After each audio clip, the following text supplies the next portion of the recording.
ન્યૂઝમાં આપનું સ્વાગત છે। જામનગરથી પ્રારંભ થયેલ શ્રી નેમી છરી પાલક યાત્રા સંઘ ધોરાજી આવતા ભવ્ય સ્વાગત કરાયું। શ્રીમદ વિજય હેમ પ્રભુ સુરેશ્વરજી મહારાજની પાવન નિશ્વામાં ધોરાજીમાં ધામધૂમથી સંઘ પધારતા ધોરાજી સમસ્ત હિન્દુ સમાજ દ્વારા ભવ્ય સ્વાગત કરવામાં આવ્યું। જામનગરથી પ્રારંભ થયેલ શ્રી નેમી છરી પાલક યાત્રા સંઘ ધોરાજી પધારતા ભવ્ય રીતે સ્વાગત કરવામાં આવ્યું। જામનગરથી ગિરનાર થઈ શ્રી સિદ્ધાંચલ ગિરિરાજનો 37 દિવસીય શ્રી નમી આદિ જૈન છરી પાલક યાત્રા સંઘનું પ્રસ્થાન થયું। જામનગરના તમામ દેરાસરે ધજા ચડાવાયા અને ત્યારબાદ નમી છરી પાલક યાત્રા સંઘનું પ્રયાણ થયું। 37 દિવસના પગપાળા પ્રવાસ બાદ 22 જાન્યુઆરીના રોજ સંધા પાલિતાણા પહોંચ્યા। યાત્રા સંઘ દરમિયાન 30 જગ્યાએ પડાવ નાખશે। 37 દિવસના પગપાળા પ્રવાસ બાદ 22 જાન્યુઆરીના રોજ સંઘ પાલિતાણા પહોંચશે। વેગડી ખાતે સાંજે 4 વાગે સભા વ્યાખ્યાનમાં શ્રીમદ વિજય હેમ પ્રભુ સુરેશ્વરજી મહારાજે નવકાર મહામંત્રનો મહિમા સમજાવ્યો। આ સમયે સંઘપતિનું સન્માન કરાયું। પૂજ્ય ગુરુદેવ શ્રીમદ વિજય હેમ પ્રભુ સુરેશ્વરજી મહારાજે અખિલ ભારતીય વિશ્વકર્મા મહાસભાના રાષ્ટ્રીય અગ્રણી કિશોરભાઈ રાઠોડ, ડોક્ટર મેહુલભાઈ સંઘાણી, બ્રહ્મ સમાજના યુવા નયનભાઈ કુહાડિયા, જૈન સમાજના નગીનભાઈ વોરા તેમજ યુવા અગ્રણી ચિરાગભાઈ વોરા, સિવિલ એન્જિનિયર વત્સલભાઈ રાઠોડ, વિમલભાઈ સાંદરવા વગેરેનું મહારાજ સાહેબ દ્વારા આશીર્વાદ પાઠવવામાં આવ્યા। યાત્રા સંઘ પડાવ શ્રીમદ વિજય હેમ પ્રભુ સુરેશ્વરજી મહારાજની પાવન નિશ્રામાં ધોરાજી ખાતે ધામધૂમથી સંઘ પધારતા સમસ્ત હિન્દુ સમાજ દ્વારા ભવ્ય રીતે સ્વાગત કરવામાં આવ્યું। શ્રી નેમી છરી પાલક યાત્રા સંઘ માં હાથી તેમજ ઊંટ ગાડી શણગારેલ બગ્ગીઓ તેમજ વિશાળ સંખ્યામાં 400 થી વધારે લોકો જામનગરથી ચાલીને પાલિતાણા જઈ રહ્યા છે। તે સમગ્ર સંઘ ધોરાજી પધારેલ ત્યારે ધોરાજી જૈન સમાજમાં પણ ભારે ઉત્સાહ જોવા મળી રહ્યો છે। Reporter Pritesh Solanki, secular Gujarat news, Dhoraji. શું નામ?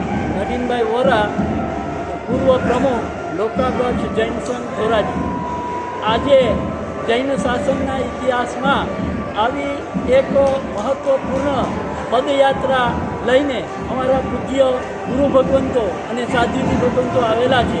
ચાતુર્માસ પછી પૂજ્ય આચાર્ય ભગવંતો જામનગરથી જુનાગઢ અને જુનાગઢથી પાલિતાણાનો આ સંઘ લઈને આવ્યા છે, જેમાં આશરે 100 સાધુ સાધ્વીજીઓ અને 450 થી 500 પદયાત્રિકો છે।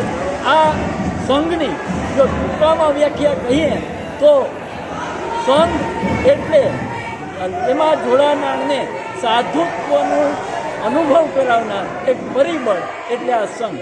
આવો સંઘ અત્યારે પધાર્યો છે અને અહીંથી આવતીકાલે જુનાગઢ તરફ પ્રયાણ કરશે અને ધોરાજીમાં એનું ભવ્યાતિ ભવ્ય સ્વાગત કરવામાં આવશે। નેતૃત્વમાં મહારાજ સાહેબ કોણ છે? નેતૃત્વમાં મૂળ મુખ્ય અમારા ગચ્છાધિપતિ શ્રી લલિત સુરેશ્વરજી મહારાજા અને એમની સાથે મનમોહન સુરેશ્વરજી મહારાજા અને અહીંયા ચાતુર્માસ બિરાજેલા પૂજ્ય હેમ પ્રભુ સુરેશ્વરજી મહારાજાનું આમાં સાનિધ્ય છે અને સાથે બીજા સાધુ સાધ્વીઓનું પણ સાનિધ્ય છે।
સમાચારોની અવનવી અપડેટ્સ માટે જોતા રહો સેક્યુલર ગુજરાત ન્યૂઝ।